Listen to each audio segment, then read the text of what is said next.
Good afternoon, everyone, and thanks for being here.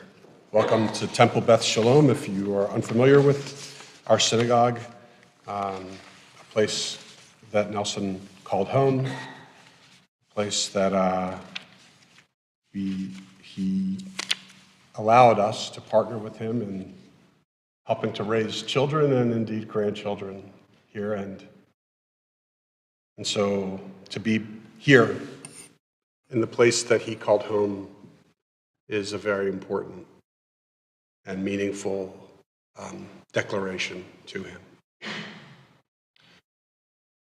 And in the Talmud, Rabbi Hanina says that all of the Torah is like a poem. And he said that its words have different meanings, and it's on us to interpret those words and understand its meaning. And then Rabbi Hanina's friend, Rabbi Ami, added, isn't that the case for all of life?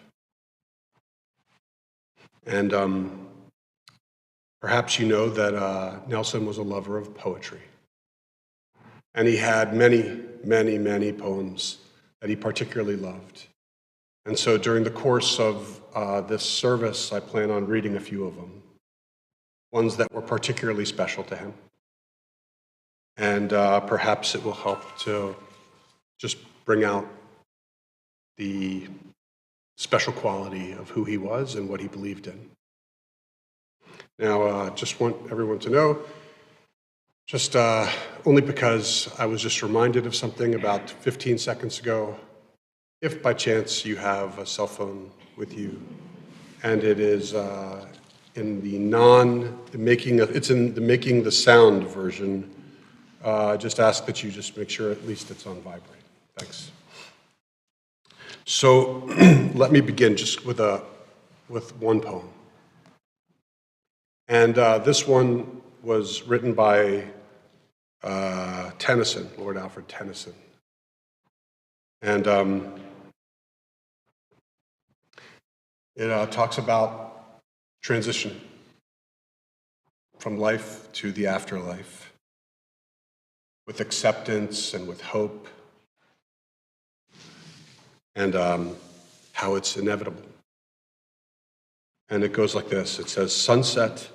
Oh, and it's called Crossing the Bar, and Tennyson describes crossing the bar as the moment when you pass away. And it goes, sunset and evening star, and one clear call for me. And may there be no moaning of the bar when I put out to sea. But such a tide as moving seems asleep, too full for sound and foam. When that which drew from out the boundless deep turns again home. Twilight and evening bell, and after that the dark. And may there be no sadness of farewell when I embark. For though from out our bourne of time and place, the flood may bear me far, I hope to see my pilot face to face when I have crossed the bar. And so we gather here at this time and in this place to say goodbye to Nelson. Nelson Goodman, a loved one, a dear loved one, who, in truth, only a short time ago was walking the way with us. Remarkably healthy at 93, up until just really 10 days ago.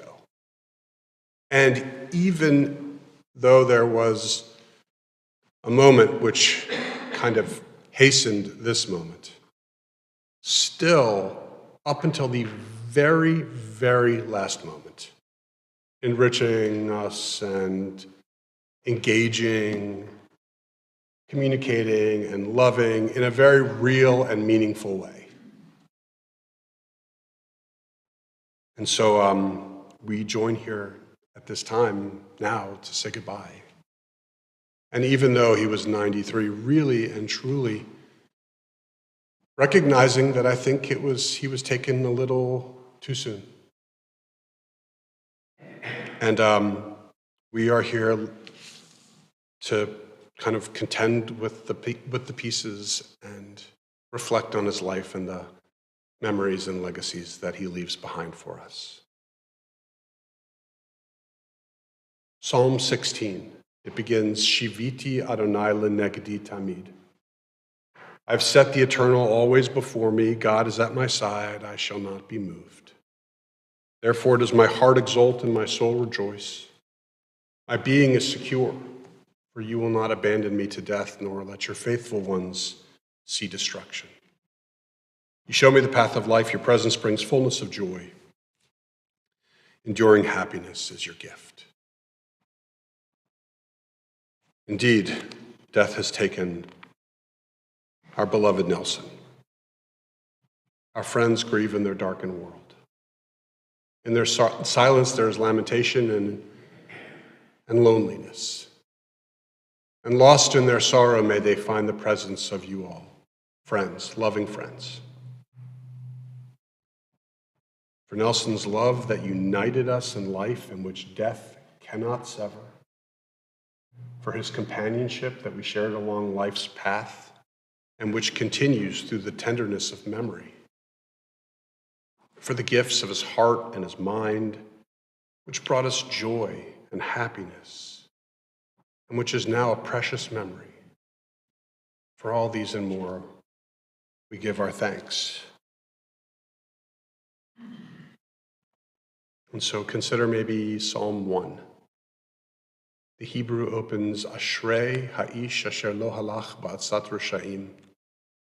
The English, happy is he who has not followed the counsel of the wicked, or taken the path of sinners, or joined the company of the insolent.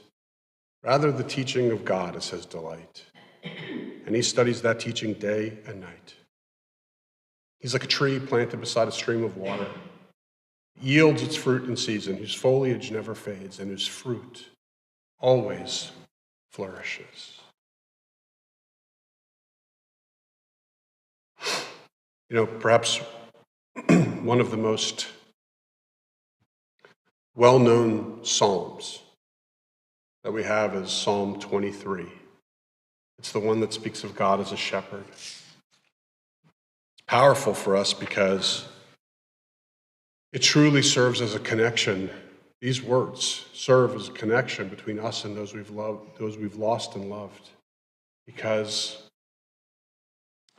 it's unclear whether the psalmist was referring to God being a shepherd for him when he lives or when he passes away. And so for us, if we read it on both levels, we feel connected.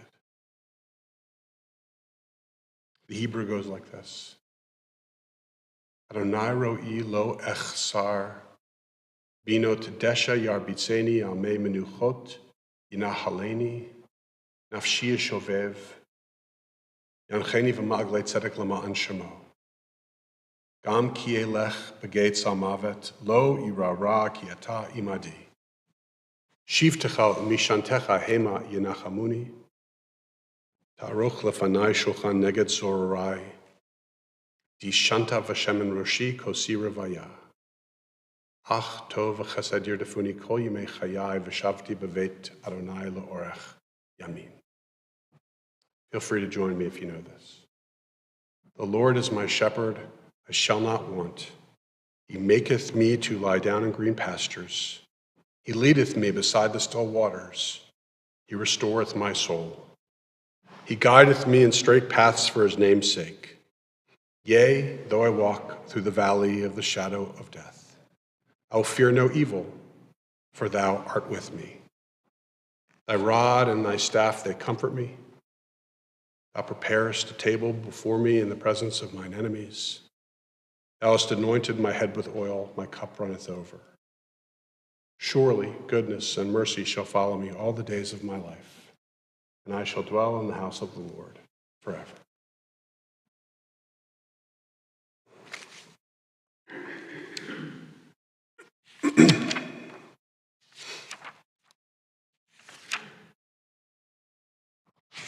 Psalm 121. Asa enai el hehari me'ayin yavo Ezri me'im Adonai oseh shamayim v'aretz. Those words, I lift my eyes to the mountains. From where does my help come? My help comes from God, who is the maker of heaven and earth.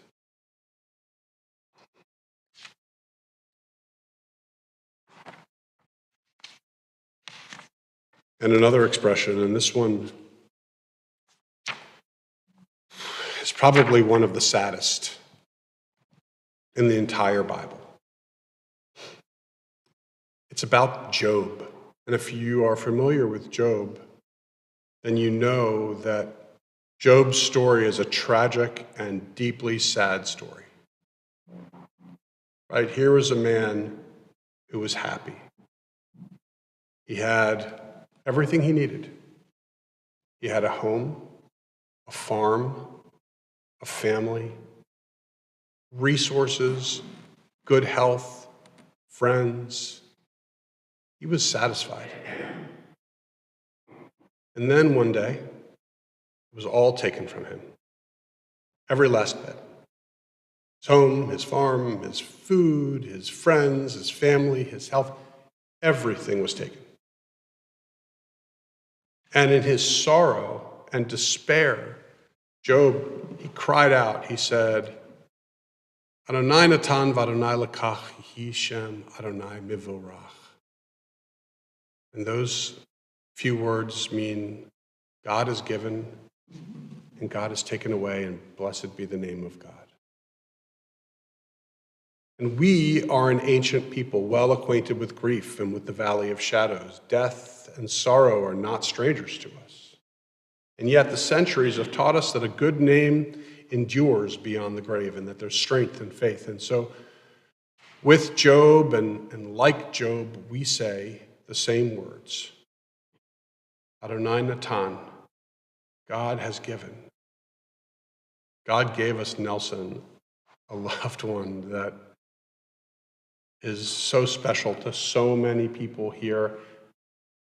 A person who healed you and loved you and cared for you. And for all that was good and enduring in his life, we offer the deepest thanks of our hearts.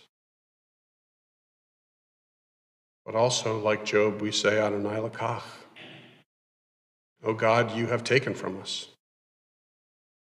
And we pray for the strength to turn our broken hearts into an altar of trust. And so hopefully we can all come to say that despite the pain that we're feeling and the loneliness and loss that we're feeling, despite it all, Yehi Shem Adonai mivorach. Blessed be God's name now and forever.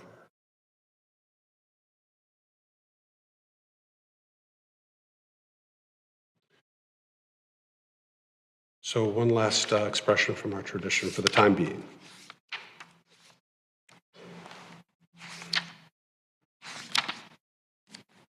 It's from Ecclesiastes, and you may be familiar with this from a different source, but I assure you that that other source took it from Ecclesiastes. Ecclesiastes was first, any other source that you know about after Ecclesiastes. And here are the words that Ecclesiastes wisely says. It says, for everything there is a season, a time for every experience under heaven, a time to be born and a time to die, a time to plant and a time to uproot what is planted, a time to tear down and a time to build up, a time to weep and a time to laugh, a time to grieve and a time to dance, a time to throw stones and a time to gather stones, a time to embrace and a time to refrain from embracing, a time to seek and a time to lose, a time to keep and a time to discard, a time to tear and a time to sow, a time to keep silence and a time to speak. And this is the time to speak. Even in our silence, important to speak, to share, to remember. And so perhaps in the spirit of of the lesson of Ecclesiastes, we use this as a time to speak and hear the words of love and memory from some of the people that knew Nelson better than anyone else. And so I will be calling up family members to share some memories. And the first person I'd like to call upon is Alex.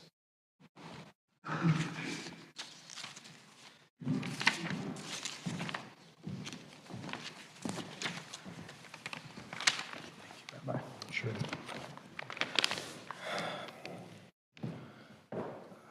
I'm proud to say that my grandfather is Nelson Goodman. He was an exceptional man who lived a truly wonderful life. He was a man of many interests and many talents, and to anyone who met him, it was immediately apparent how intelligent he was. He's the smartest man I've ever met and likely I ever will meet.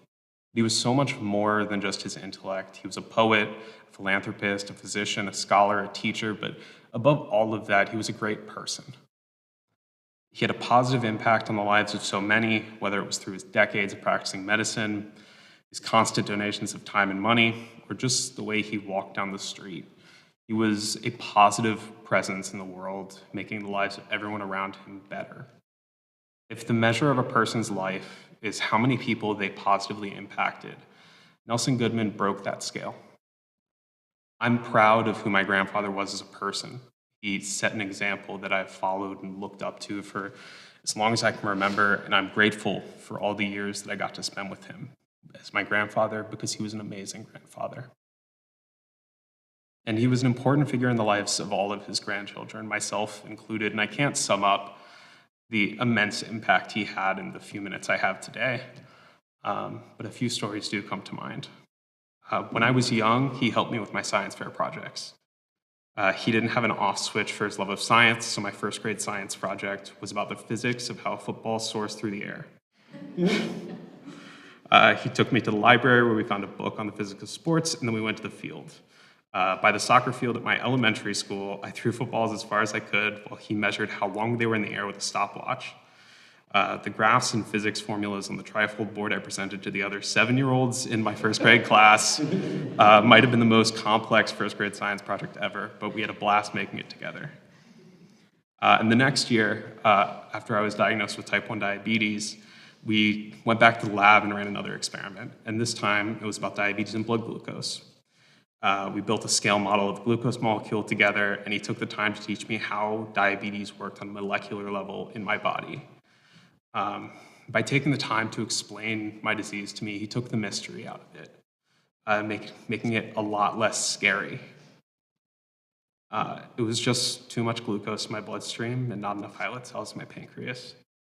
And knowing what happened, having an explanation meant something to him. He was a man of science, and there's power in an explanation. And to him, no matter how complex the scientific explanations are, they don't have an age limit, and they shouldn't.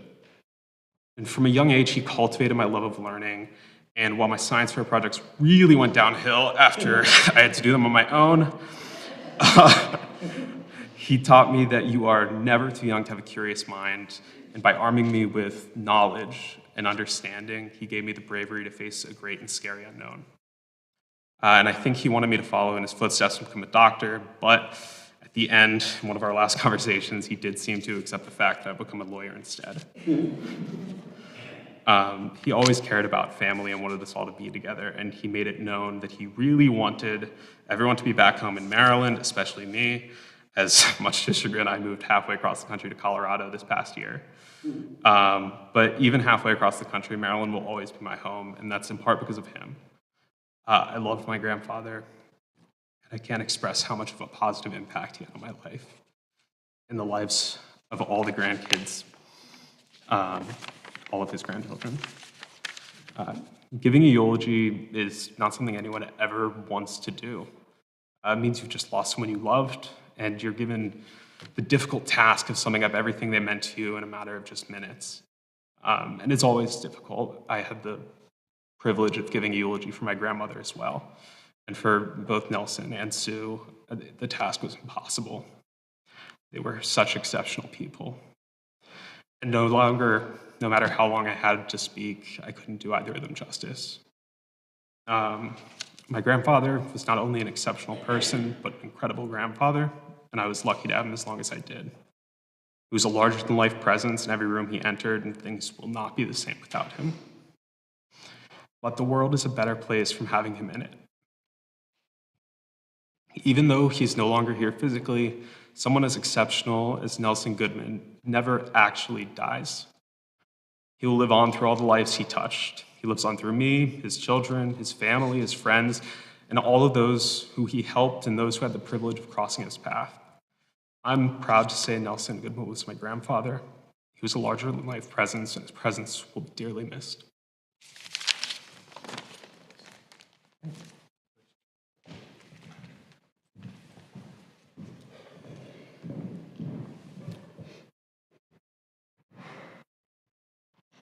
When you're 93, your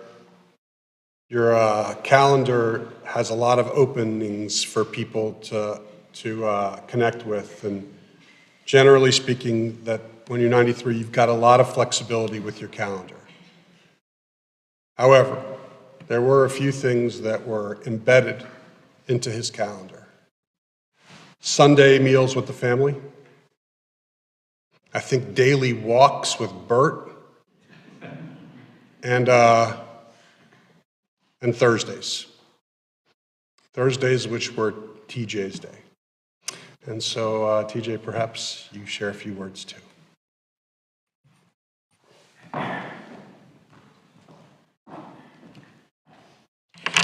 Okay, try and keep it together. I was doing fine until Alex came up here.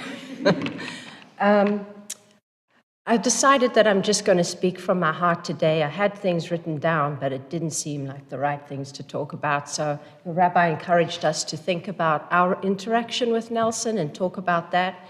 So Nelson was my father-in-law.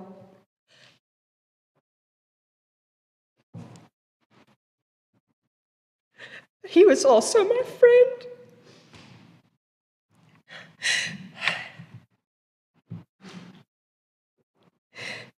Every Thursday, we would go and have an adventure together, and it was a highlight for me and for him.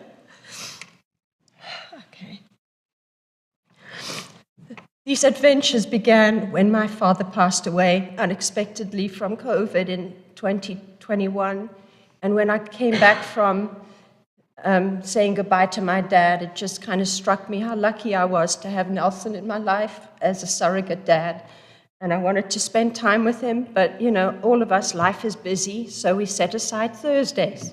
That was our day where we would go for breakfast and a walk and just talk about whatever. Sometimes it was only an hour, sometimes it was 2, however he felt up for it.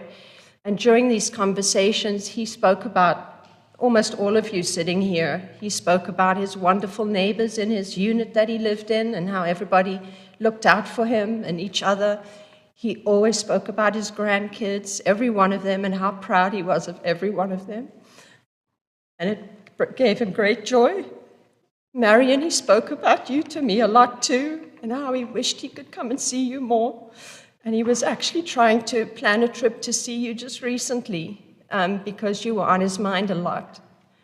And of course, the conversations always came to Sue and how he missed her and how she's the reason he's still alive, because she encouraged him to exercise and keep healthy and never to say no when he was invited to things that his family invited to. He always showed up, so did she. He would also talk about his children and how proud he was of them, and he was always just so happy and grateful. And one of our last conversations, he would always bring up my father for some reason. He would talk about Herbert, and he would often question why he was still here with me in the last few times we would go out. He didn't understand why he was still alive. All of his partners had passed away from his time as a physician, and most of his friends had passed away, and he loved that he still had Bert upstairs to walk with at 4 o'clock every day. It was so special to him.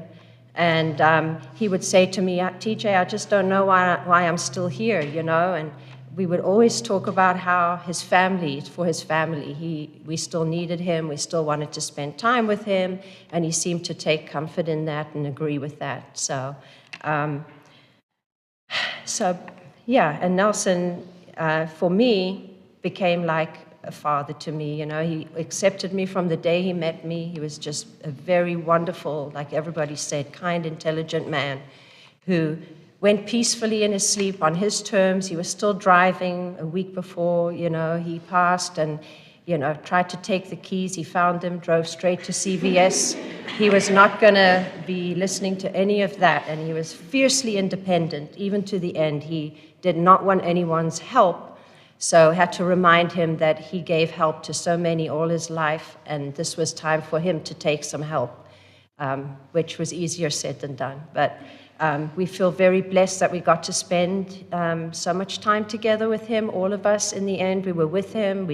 Ellen and Di and Mark spent nights with him around the clock the last week and had nice conversations and got to hold his hand and kiss him and say goodbye. And, you know, it couldn't have been a peaceful, better way for him to go. And we were just so lucky to have him for all the time we all knew him.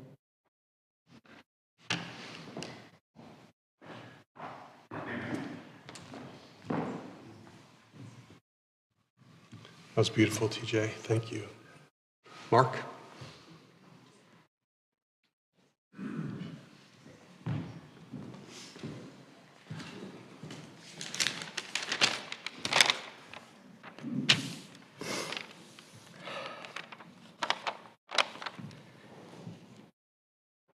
I want to almost apologize at the beginning because I know that this isn't going to go very far in terms of describing or remembering my dad the way I'd like to. I'd like it to be much better. But I'm trying to follow the rabbi's advice and just stick to a couple of things. Have you ever been watching TV or reading a book and your wife or your kids come in right at the part that you're most interested and you just can't believe that they're interrupting you at that point. I'm sure that happens to everybody, but it didn't happen to my dad.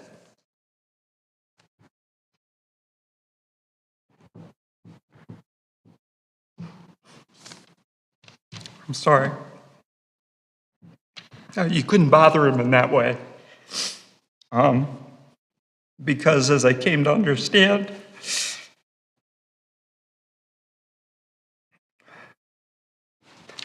there was nothing he'd rather do.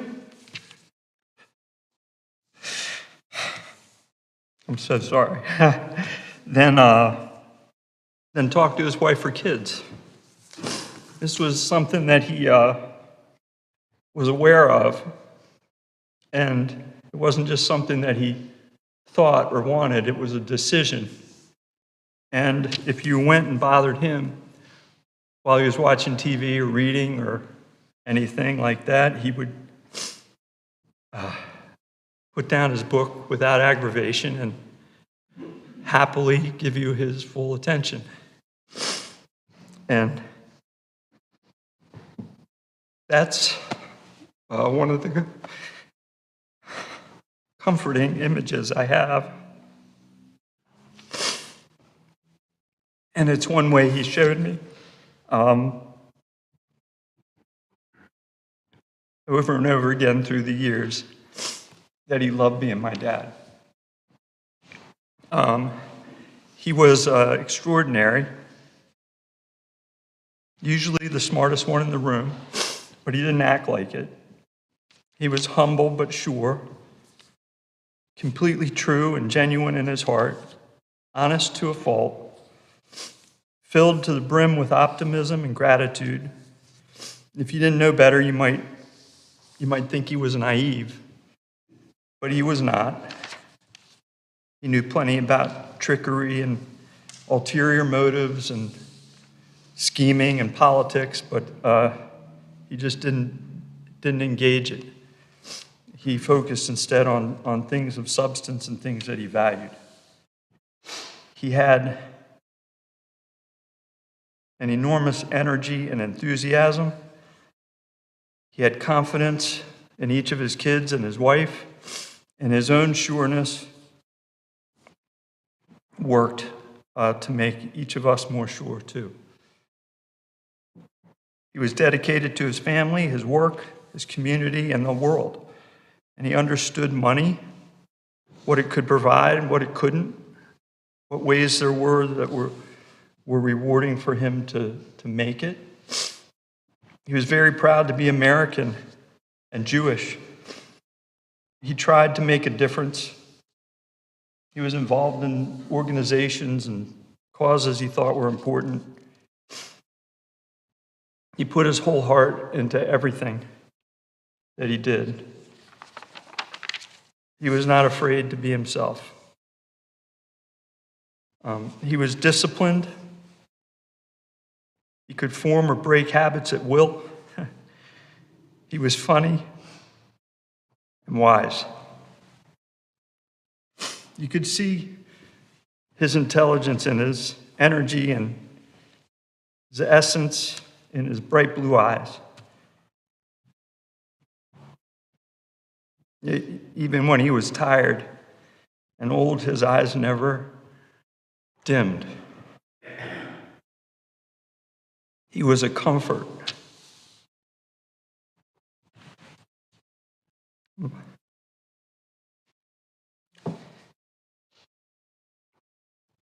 I have a couple more images to leave.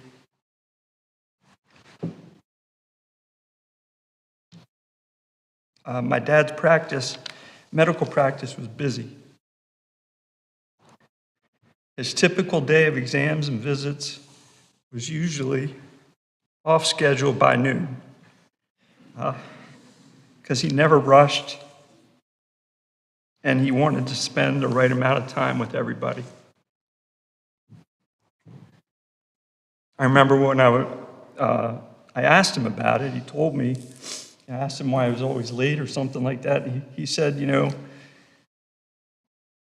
before every patient, I tell myself if I'm going to do one thing, I'm going to do this.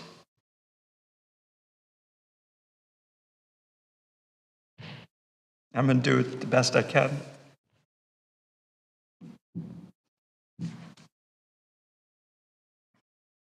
And that mindset would help him focus on what he was doing and not get caught up in the stress of being an hour, behind after 2 or 3 patients.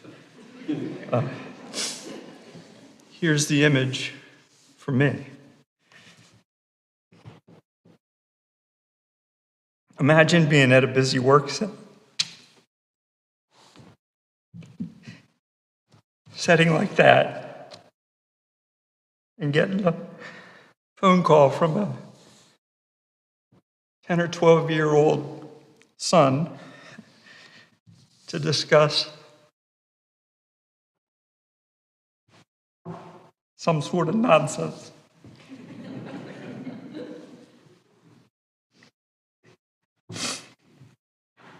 This was in the pre-cell phone days, so the secretary would have to go interrupt him and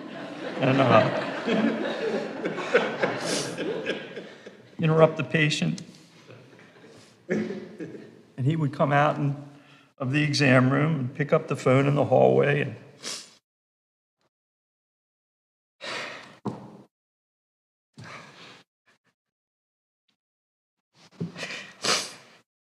he'd be absolutely happy to hear from me.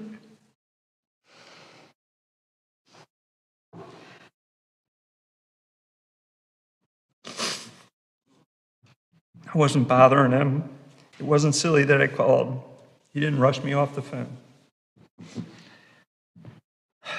Years later, when I was a freshman in college, again, I called my dad at the office,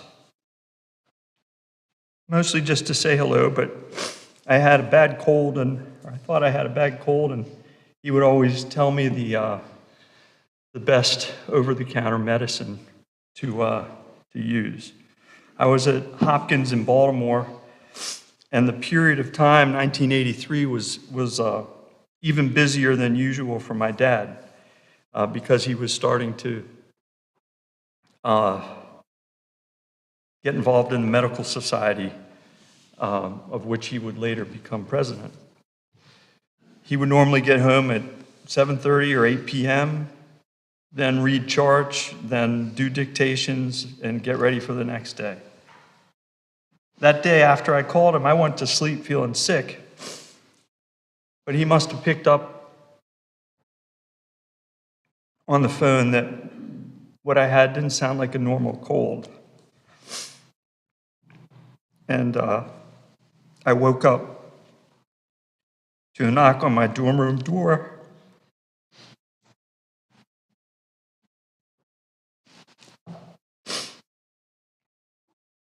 It was my dad in his coat and tie with his little black bag.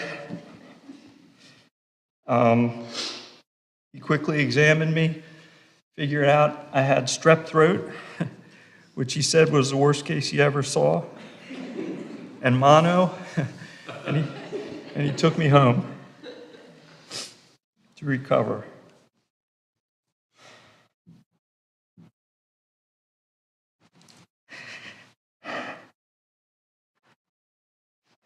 It's not that he, so sorry. It's not that he did this for me that was extraordinary, or that it was the end of a busy day. It seemed like there was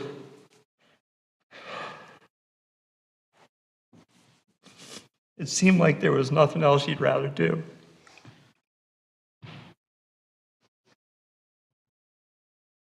He loved being my dad, and I loved being his son. Miss him.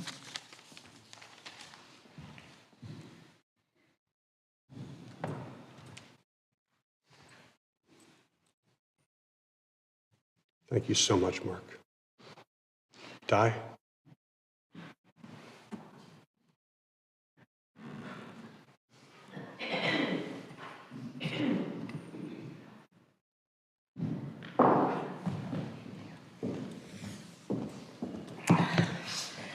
All right, well, that's truly tough to follow.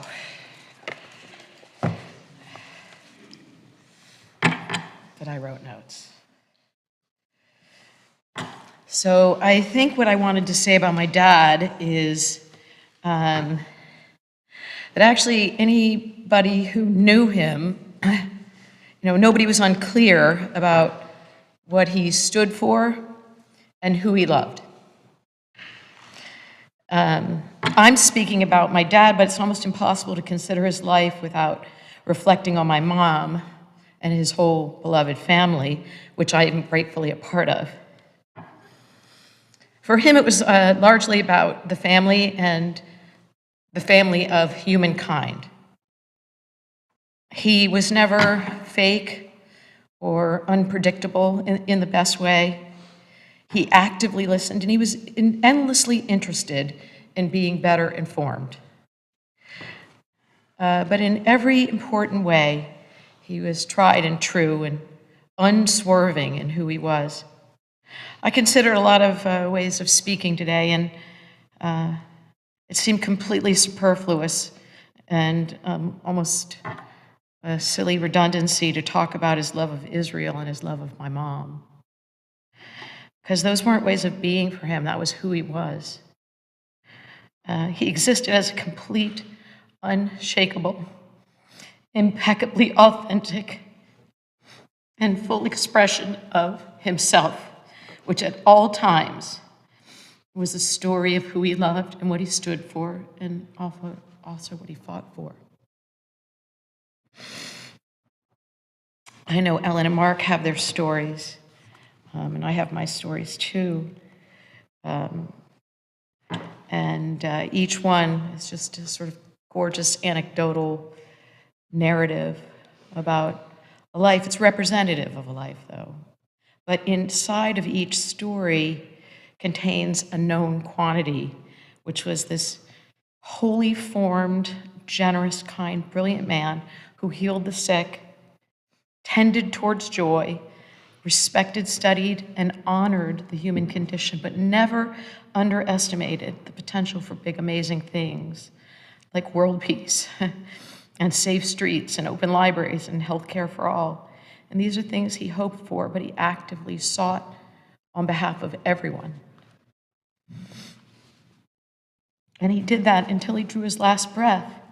But he was a clever man because he didn't want his work to be done. He didn't leave us to describe him. He was clear about who he was. He left us fully equipped to carry on. I think he's referenced best by the decency in action that he left behind as gifts to us.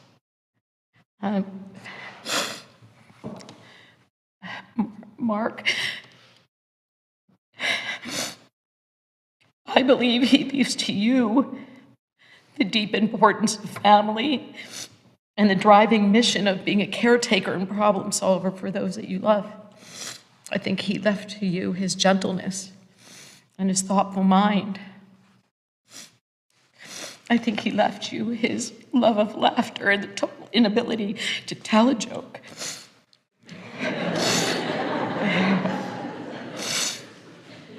And the inability also to talk about my mom, our mom, without tears and reverence. He left you a full range of ways to live successfully with all the women in your life, and the love of picking up sticks in the backyard.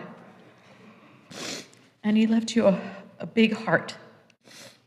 And although his circle was smaller, it was constructed from loyalty and friendship, just like yours is.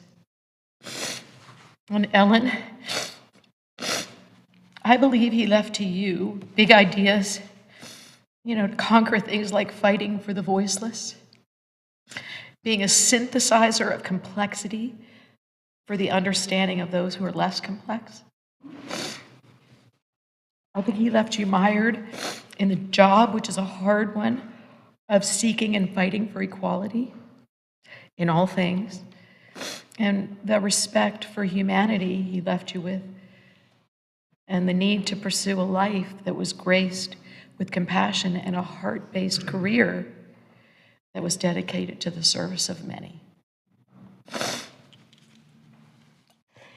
He also left you the gift of discourse over matters that matter, and sometimes discourse for just the sake of it.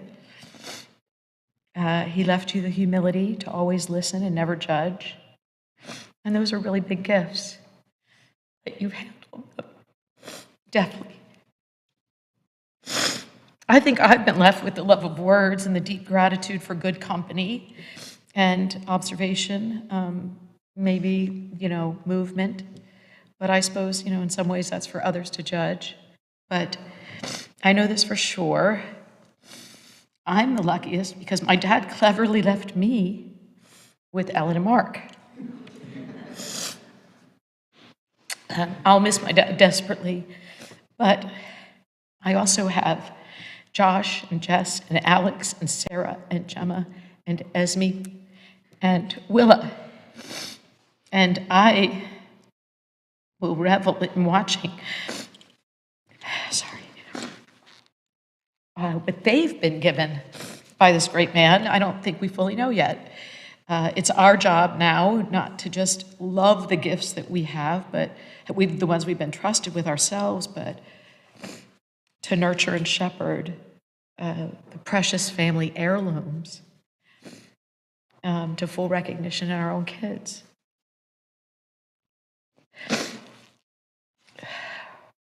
Anyway, by the way, they're already radiating as really, really exciting citizens of the world, so the best is yet to come for them. And I know every one of them honors their grandfather with their lives because they knew him and they loved him. Anyway, I would say, in the end, my dad left all of us tended to, educated, well-loved, and clear about our obligations to each other.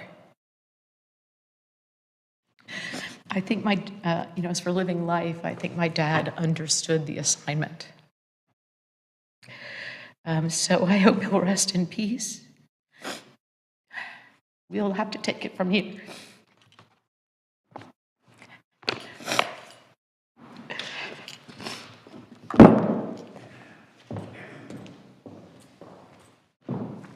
Thank you so much, Di.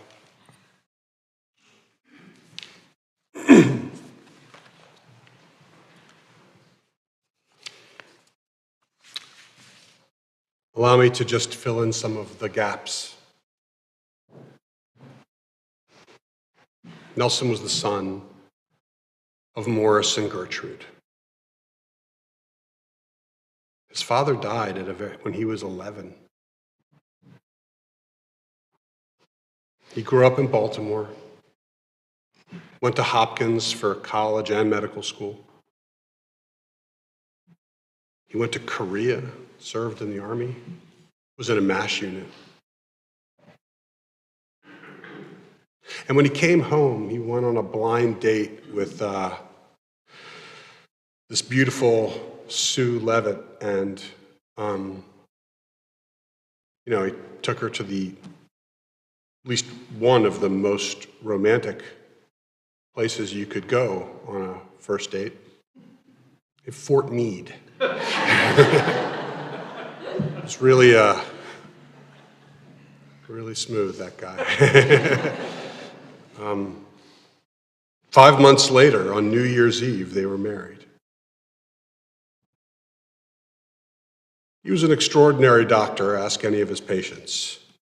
He could have specialized in anything, but he knew that he could best help by being a family doctor.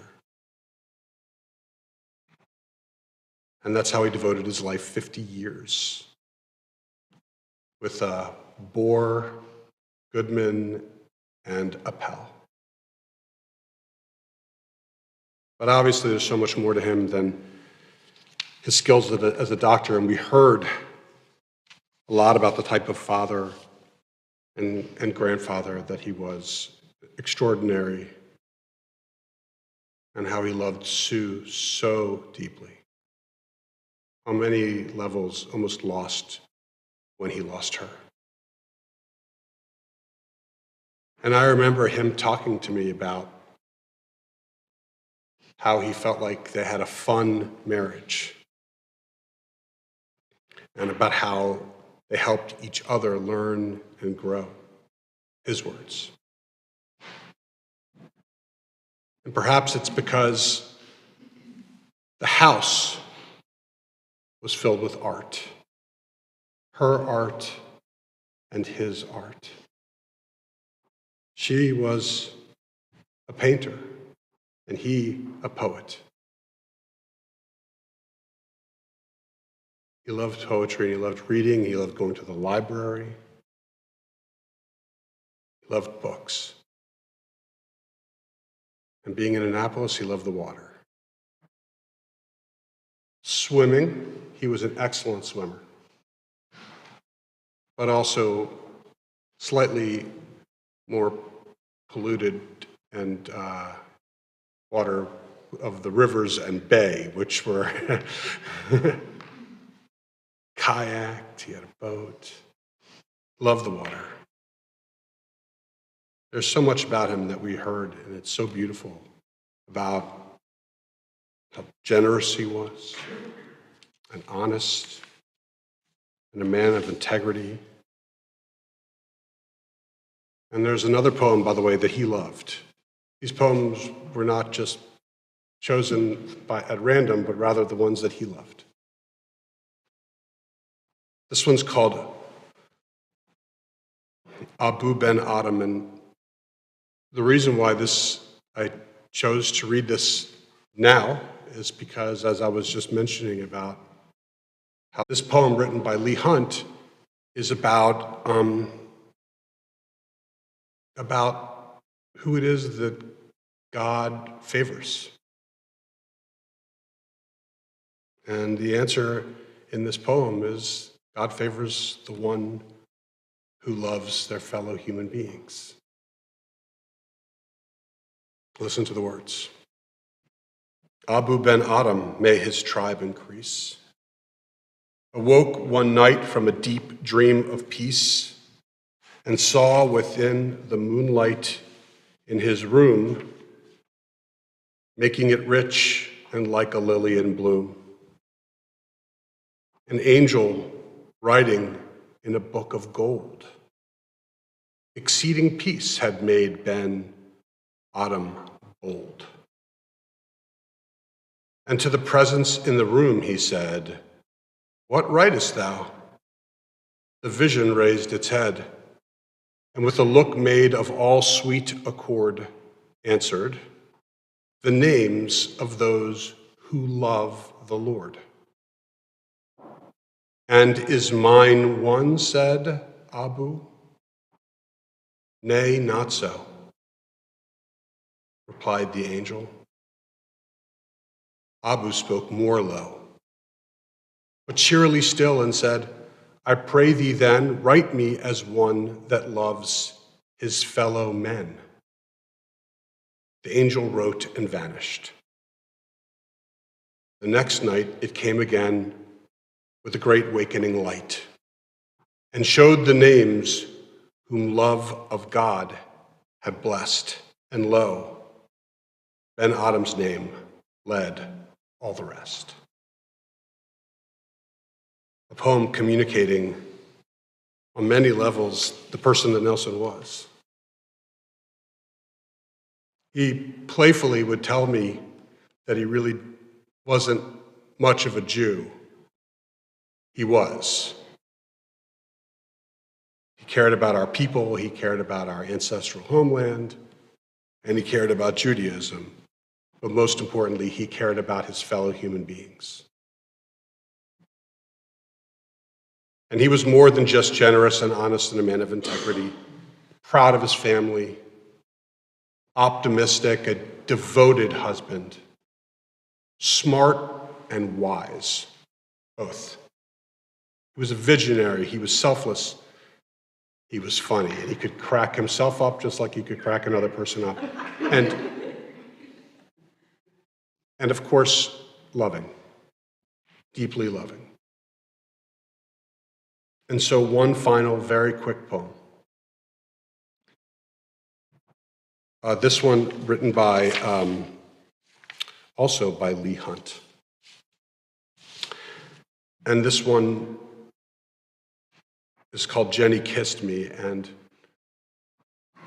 the reason why this can be so meaningful for us is because in these short words of this poem, the poet speaks about how time just cannot dissipate the influence of happy memories. No matter what, we'll carry happy memories with us. The poem goes, "Jenny kissed me when we met. Jumping from the chair she sat in. Time, you thief, who love to get sweets into your list, put that in. Say I'm weary, say I'm sad. Say that health and wealth have missed me. Say I'm growing old, but add, Jenny kissed me." Time cannot dissipate the influence that Nelson had on us. The love, the memories, the lessons, the legacies, the values that he shared. These are all part of us, and as time goes on, as the poet wrote, things may change, but these really meaningful and critical values and loved values and embraced values by us, they will always, always be a part of us. And in our tradition, we say, Zecher Tzadik Livracha Me'atav Ad Olam, which means, may the memory of a righteous person always endure in our hearts and minds as a blessing. Amen. So there are two final elements to our service here, two prayers.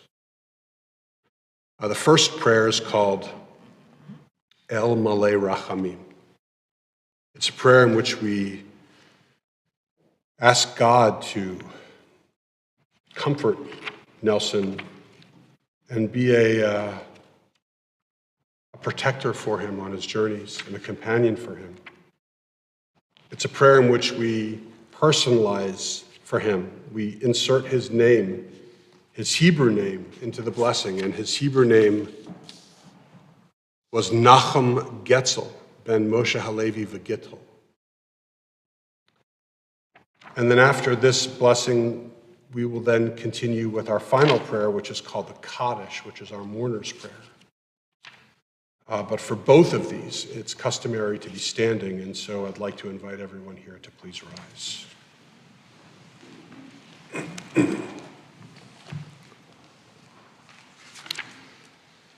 El Malei Rachamim, Shochen Bamromim, Hamitzei Menucha Nechona, Tachat Kanfei HaShechina,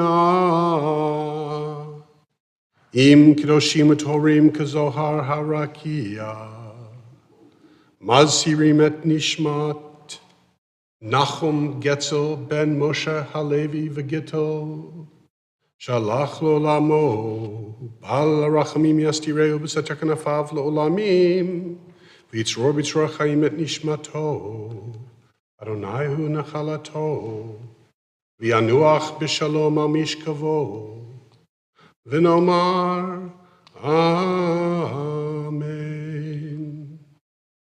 Compassionate God, eternal Spirit of the universe, grant perfect rest in your sheltering presence to Nelson Goodman, Nelson, the son of Morris and Gertrude, Nachum Getzel ben Moshe Halevi V'Gittel, for he has now entered eternity. O God of mercy, let him find refuge in the shadow of your wings, and let his soul be bound up in the bond of everlasting life. God is his inheritance. May he rest in peace. And let us say, Amen. And if you would remain standing, our traditional expression of mourning is called the Kaddish prayer. Feel free to join me if you know it. Yitkadal v'yitkadash shemei rabbah, v'yalma divra chirutei v'yamlich malchutei, v'chayechon uv'yomechon uv'chayei dechal beit Yisrael, v'agala uv'izman kariv v'imru. Amen. Yehei shemei rabbah mevarach li'alam ulamei al-maya, yiparach v'yishtabach v'yipa'ar v'yitromam v'yitnasei, v'yitadar v'yitaleh v'yitalal shemei dekudsha b'richu, le'ela min kol birchata v'shirata, tushbachata v'nechamata, damiram bi'alma v'imru. Amen. Yehei shlama rabba min shemaya, v'chayim aleinu v'al kol Yisrael v'imru. Amen. Oseh shalom mimromav, uyaseh shalom, aleinu v'al kol Yisrael v'imru. Amen. May the source of peace send peace to all who mourn and comfort to every bereaved heart. Amen. Please be seated.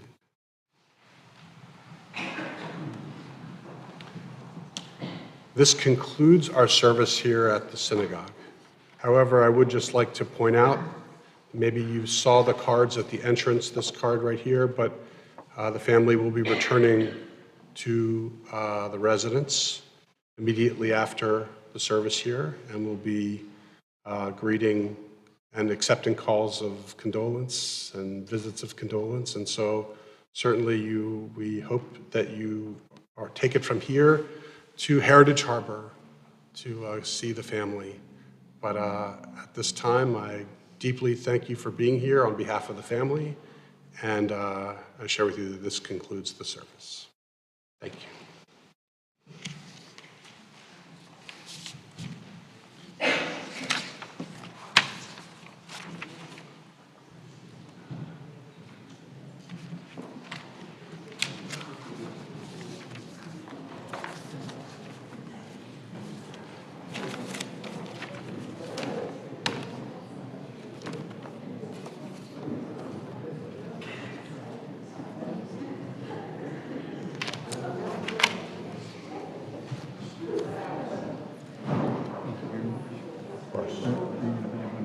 Hopefully, maybe I'll be able to come right now for a short while.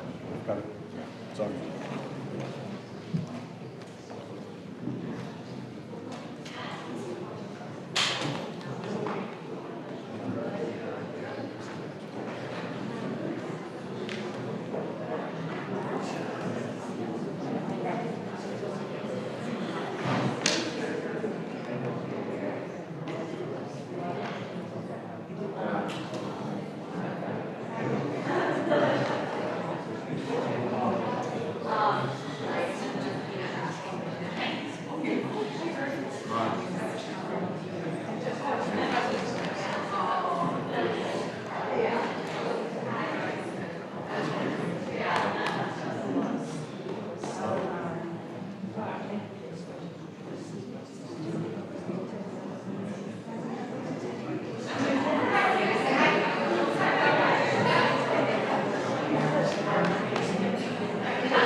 She's